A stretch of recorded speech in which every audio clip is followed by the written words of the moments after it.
motherfucking hands up! What's going on, YouTube? It is Paradox here with another video today, and I wanted to talk about Watch Dogs. Watch Dogs was a really big release that we've had fairly recently. It's been a couple of weeks since it's been out. I've beaten the game. I beat it within, I think, 3 days or something, and I'm currently working towards my 100%. I'm currently at about 95, maybe 96% in the game. But I wanted to talk about a lot of the PC controversy and stuff going on because I've been paying a fair amount of attention to it.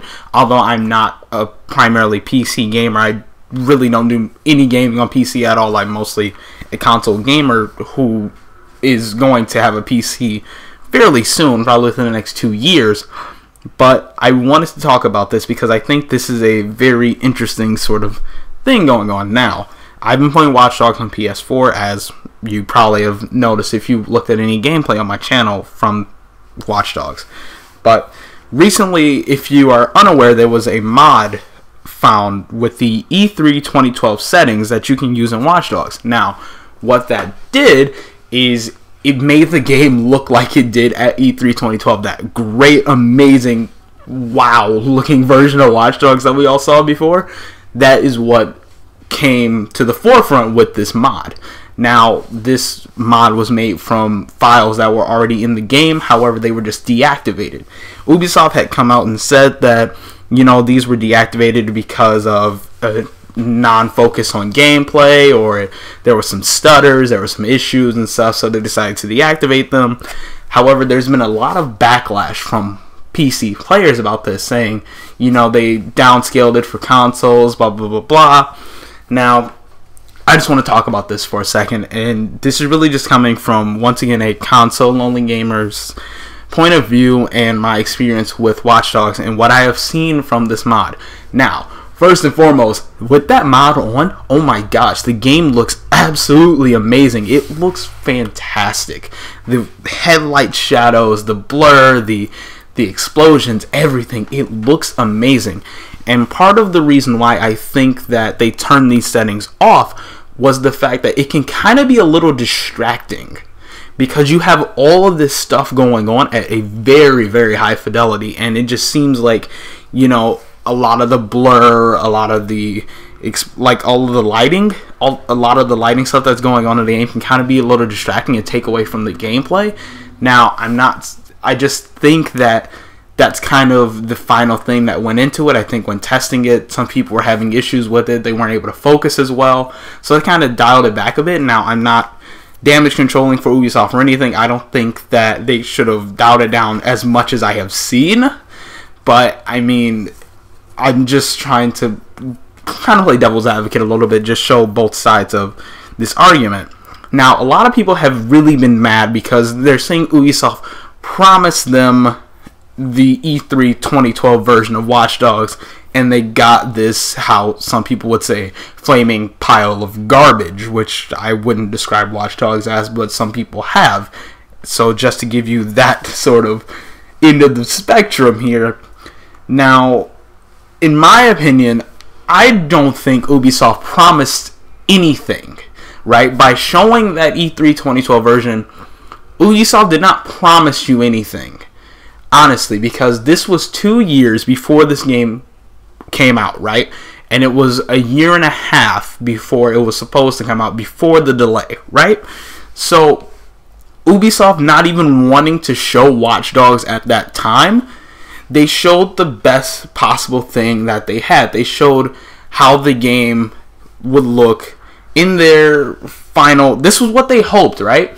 This is what they hoped Watch Dogs would look like. This is what they were working towards. This was a very good vertical slice of what they wanted to deliver.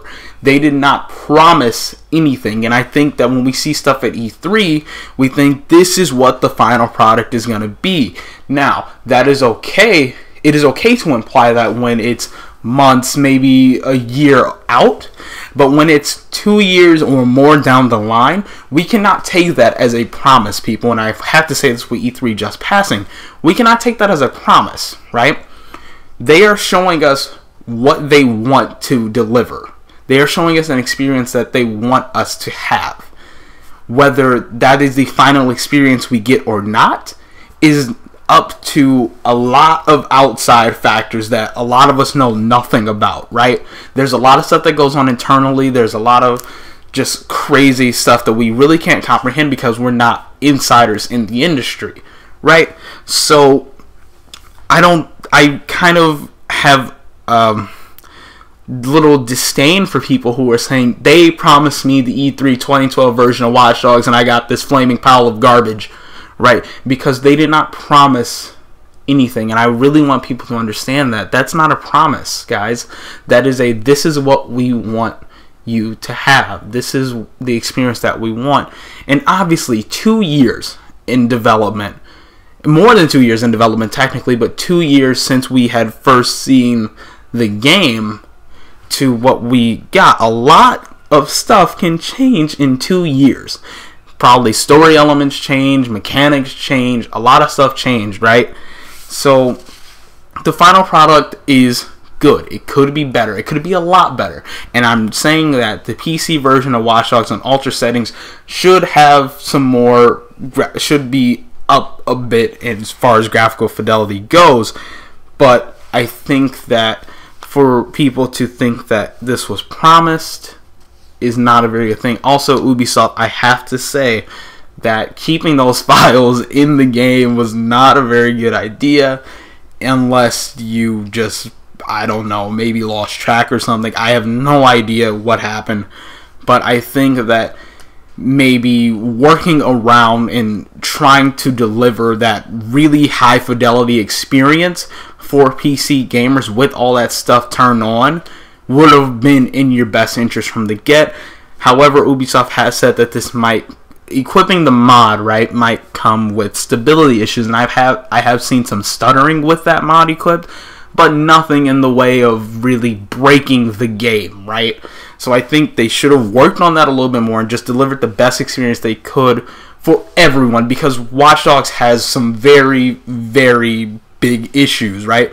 Like not really being able to invite your friends, or not really being able to hack your friends. You can invite them, but a lot of times when I'm inviting friends personally, my game freezes, right? I freeze inside the game, and it's just the worst possible thing. There's a lot of stability tests that need to go on. There's a lot of patches that need to go on in Watch Dogs, and I think people really need to speak about that rather than, you know, E3 2012 versus May 2014 version of Watch Dogs. The product that we have right now is more important than the product that we saw 1 to 2 years ago, right? Or a couple of months ago. The final product that we have in our homes right at this very second is a lot more important. That's what I think, right? So if you have been playing Watch Dogs on PC, what do you think? Do you think Ubisoft made you any promises? Are you upset by the final version of Watch Dogs? Do you have the mod equipped? And if so, I would like to know how it's running. For all of us that are playing Watch Dogs on consoles, what do you think of the game? Do you like it? Do you not like it? And does it live up to your expectations, right? So tell me down in the comments section, what do you think about Ubisoft? What do you think about Watch Dogs in general? And don't forget to subscribe for more. I am Paradox, and I will see you guys in the next video. Peace.